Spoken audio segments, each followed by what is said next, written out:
ইতিমধ্যে আমাৰ আদৰণি সমিতিয়ে প্ৰায় 25খন গ্ৰন্থ ইতিমধ্যে প্ৰকাশ কৰা আমি সিদ্ধান্ত লৈছোঁ।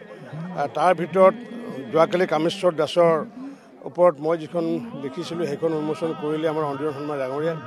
আজি আমাৰ গুৱাহাটীৰ যি উপসমিতিয়ে আজি যি তেওঁলোকে জীৱন আৰু সৃষ্টি নামৰ এক ব্যতিক্ৰমী এখন গ্ৰন্থ আমাৰ গুৱাহাটী উপসমিতিয়ে প্ৰকাশ কৰিছিলে আৰু সেইখন আজি উন্মোচন কৰা হ'ল।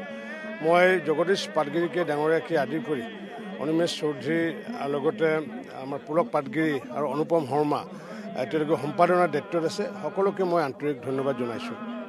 আমি কালি পৰৱৰ্তী বিশেষ বাৰ্ষিক অধিৱেশন আৰু পূৰ্ণাংগ অধিৱেশনৰ কথাটো ঘোষণা কৰিলোঁ।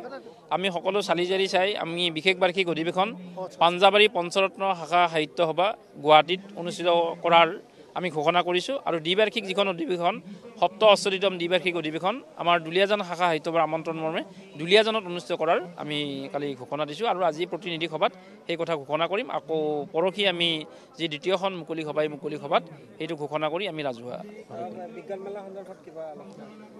বিজ্ঞান মেলা আমি কালি প্ৰস্তাৱ এটা লৈছোঁ। আৰু আমাৰ যেতিয়া বিজ্ঞান মেলা আমাৰ বিজ্ঞান প্ৰযুক্তি বিভাগৰ মন্ত্ৰী কেশৱ মহন্ত ডাঙৰীয়াই বিজ্ঞান মেলা উদ্বোধন কৰি আমাক পৰৱৰ্তী সময়ত জনাইছিল যে অসম সাহিত্য সভাৰ অধিৱেশনৰ প্ৰতিখন অধিৱেশনত বিজ্ঞান মেলা সংযোজিত কৰিব লাগে।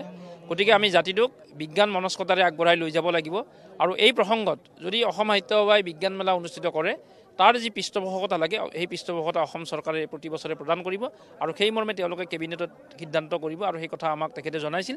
আৰু সেই মৰ্মে আমি কাৰ্যনিৰ্বাহক সভাত সেই প্ৰস্তাৱ গ্ৰহণ কৰিছোঁ আৰু আজিৰ প্ৰতিনিধি সভাতো আমি সেই প্ৰস্তাৱ আমি গ্ৰহণ কৰাৰ আশা ৰাখিছোঁ। গুৱাহাটী মহানগৰ সমিতিৰ ফালৰ পৰা সপ্তম অধিৱেশনলৈ মহানগৰ সমিতিয়ে জীৱন আৰু সৃষ্টি নামৰ এখন গ্ৰন্থ আপোনালোকলৈ উপহাৰ দিছে।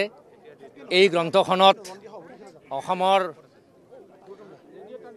43গৰাকী গৱেষক পণ্ডিতে তেওঁলোকৰ গৱেষণাৰ ফচল ইয়াত দাঙি ধৰিছে। একেধৰণে 10গৰাকী গল্পকাৰৰ গল্প ইয়াত সন্নিৱিষ্ট হৈছে আৰু 50গৰাকী কবিৰ কবিতাও ইয়াত আছে। দৰ্শন, বিজ্ঞান, সাহিত্য, সংস্কৃতি, ভাষাতত্ব, নৃতত্ব, ধ্ৰুপদী ভাষা সমন্বিতে বিবিধ বিষয় সামৰি অতি কম সময়ৰ ভিতৰত এই গ্ৰন্থখন প্ৰস্তুত কৰা হৈছে। এই গ্ৰন্থখনৰ লগত জড়িত অসমৰ বিভিন্ন স্তৰৰ লেখকসকলে ধন্যবাদ জনাইছোঁ, কৃতজ্ঞতা জনাইছোঁ। আমাৰ সম্পাদনা সমিতিৰ সকলোলৈকো আমি সকলো সদস্যকে ধন্যবাদ জনাইছোঁ।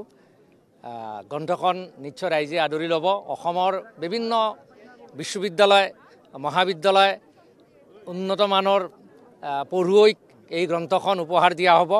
যিসকলে গ্ৰন্থৰ আদৰ বুজে পঢ়ে তেখেতসকলক এই গ্ৰন্থখন আমি যথা সময়ত প্ৰেৰণ কৰাৰ ব্যৱস্থা কৰিম আৰু তেখেতসকলে এই গ্ৰন্থখনৰ বিষয়ে আলোচনা কৰিব পাৰিব। আজি আমি খুব সম্ভৱ আবেলি আমি পিছত জনাম এই গ্ৰন্থখনৰ ওপৰত এটা বিতং আলোচনা হ'ব। আমি সেই আলোচনাত যদি আপোনালোকে ভাগ লয় তেতিয়াহ'লে সুবিধা হ'ব। আমি এই বিষয়েও কিছু সময় পিছতে আপোনালোকক জানিবলৈ দিম। ধন্যবাদ।